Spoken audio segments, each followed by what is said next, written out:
આપણે બસમાં જ જઈશું હો ભાઈ. મારી જોડે તો પોતાની ગાડી છે. આઈ એમ પ્રિવિલેજ. મને બેહાડ લેજે ને. બસમાં એવું થાય, બસમાં પણ ટ્રાવેલ કરવું ગમે. હું એક વખત સ્લીપર બસમાં ગયેલો. એક તો ઘોડબંદરમાં છે ને પાગલપંથી છે. ફાઉન્ટેન પાસે ફસાયા તો પછી આમ પેલું આમ બરમુડા ટ્રાયંગલ બની ગયું ત્યાં. એક બાજુ થાણે જવું ને એક બાજુ ગુજરાત અને એક બાજુ આ બાજુ. પેલું ને એન્ટ્રી પર જે હા ફાઉન્ટેન એ ત્યાં તો તઈ તો ગાડી બંધ કરીને જમવા જ બેસી જવું જોઈએ મને લાગે છે. હા એવું જ છે. 3-4 કલાક ત્યાં ક્યાં નીકળી જાય ખબર ના પડે. તો ત્યાં હું પહોંચ્યો અને બાજુમાં છે ને પછી એ પેટ્રોલ બચાવવાનું ને બસવાળાએ તો એને એસી બંધ કરી દીધી અને હું સ્લીપર બસમાં હતો. હવે સ્લીપર બસમાં એસી સ્લીપરમાં ઉપર હતો, મારી બાજુમાં એક અજાણ્યો વ્યક્તિ હતો.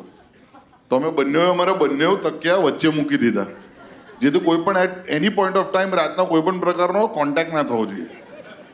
એ માણસે જેવી એસી બંધ કરી કપડાં કાઢવાના ચાલુ કરી દીધા ભાઈ આફ્ટર અ પોઈન્ટ ખબર હું એ તરફ જોવાની હિંમત પણ ના કરી મેં.